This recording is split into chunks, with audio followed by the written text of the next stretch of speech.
Fundo imobiliário RPR11, é desse fundo imobiliário que nós vamos falar no vídeo de hoje. Um fundo imobiliário considerado aí o mais rentável de 2021. Não sei se isso é verdade, já vi aqui no relatório dele e até na página dele no Facebook. Eu sei que o fundo vem crescendo bastante e provavelmente deve ser porque ele paga muitos proventos e proventos bem altos, na verdade, né? E como todo novato na bolsa entra nos fundos imobiliários olhando somente provento, eu posso dizer isso com propriedade, porque eu fiz isso, comprei meu primeiro FII High Yield olhando somente provento, que foi o HCTR, então por isso que ele provavelmente deve estar crescendo muito, principalmente em número de cotistas. Então se você comprou algum fundo imobiliário High Yield, cara, olhando somente o dividend yield do último mês, se você fez essa façanha como eu também fiz lá no começo, deixa nos comentários aí qual foi esse fundo imobiliário e vamos interagir, vamos mostrar aí que todo mundo erra, todo mundo errou e que a gente tá junto nessa caminhada aí como novato. E não se esquece de se inscrever para você não perder mais nenhum vídeo aqui do canal. Hoje eu não vou mostrar o rosto aqui porque eu preciso facilitar mais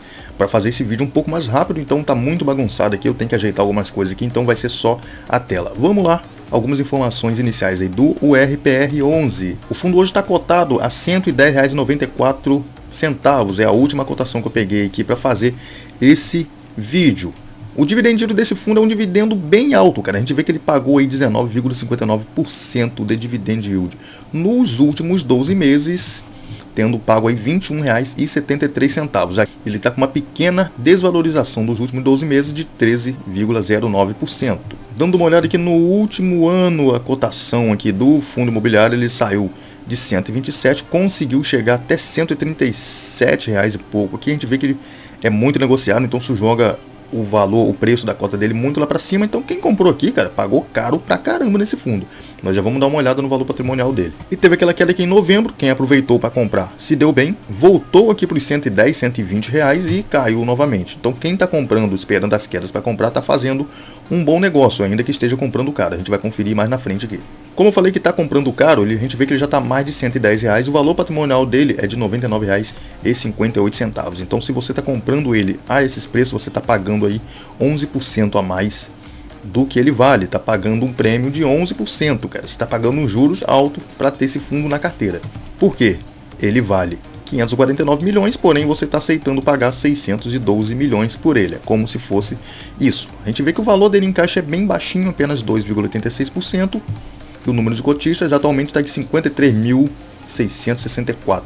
Então bastante cotistas, cresceu muito. É um fundo que tem uma liquidez enorme, a gente vê que ele já tem mais de 4 milhões de liquidez diária, já tem participação no IFIX, e a gente vê que os rendimentos dele são bem grandes, o rendimento de 1,84 de abril pago em maio, e o próximo rendimento vai ser de R$ 2,01. Mas por que ele está pagando esses altos rendimentos? Porque ele é indexado à inflação, e se eu não me engano, eu já ouvi falando aí que a inflação de março e abril veio bastante alta, então por isso esses rendimentos bem gordos. Mas mesmo assim a gente vê que em comparação com o ano passado, ele pagou um pouquinho menos esse ano, menos 16%. Porém são dividendos bem altos, cara. A gente vê que é um fundo que paga bastante rendimento e bem lá em cima, 1,60, 1,60, 1,84 mês passado.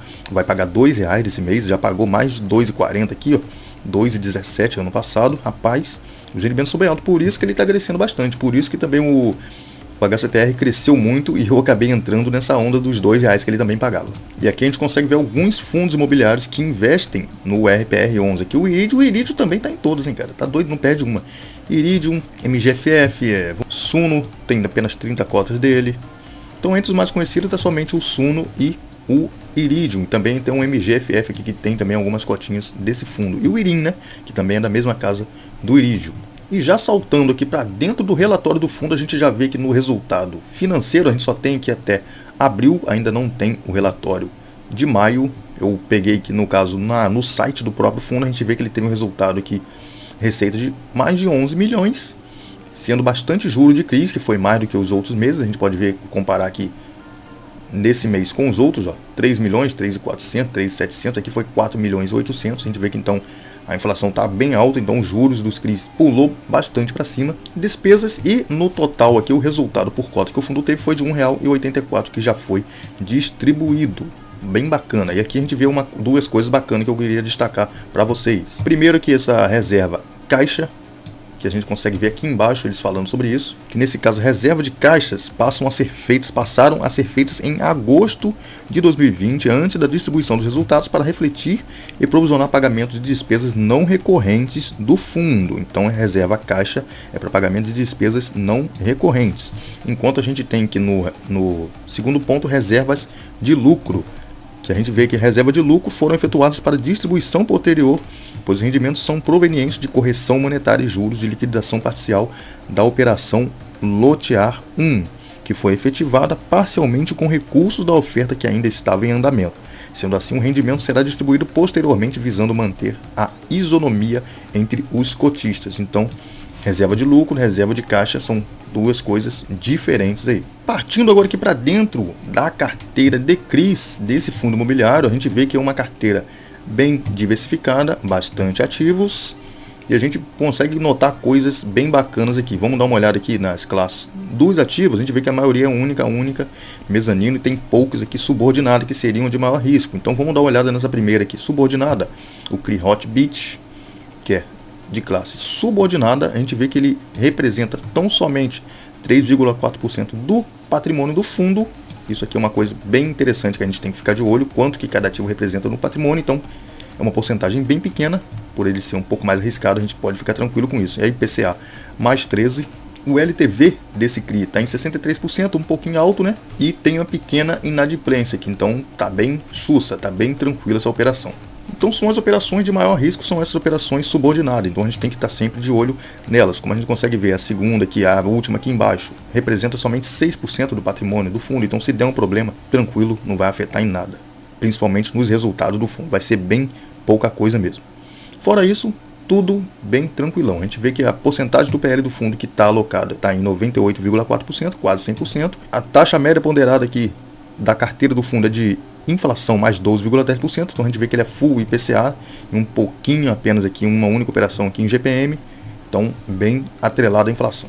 E dando uma olhada aqui por ativo na carteira, a gente vê que ele tem 83% em CRIs, então ele é um fundo totalmente voltado para CRI, né? E tem também 12,3% de debêntures, são as maiores posições da carteira dele. O restante é uma parte bem irrelevante. E por segmento a gente vê que loteamento e multipropriedade são os maiores segmentos dos CRIs desse fundo imobiliário, com 46% e 44% respectivamente. E como eu havia falado, por indexador, ele é totalmente voltado para a inflação, aqui com IGPM e IPCA, sendo o IPCA 90%, quase 100% IPCA, né? O fundo é totalmente IPCA praticamente.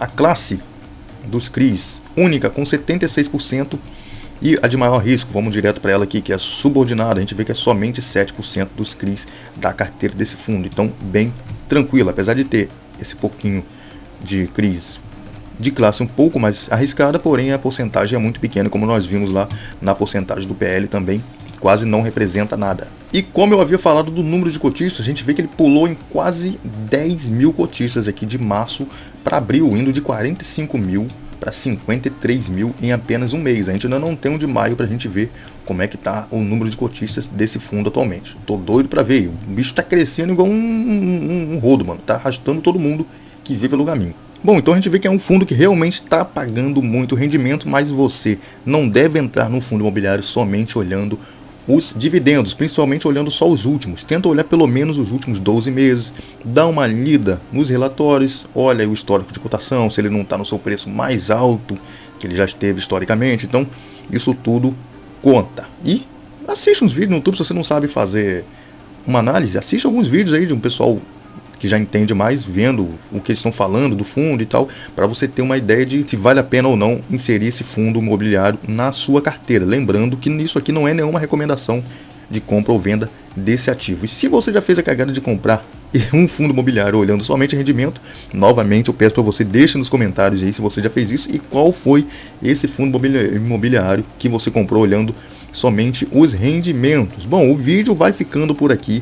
Valeu, é nóis. Fui!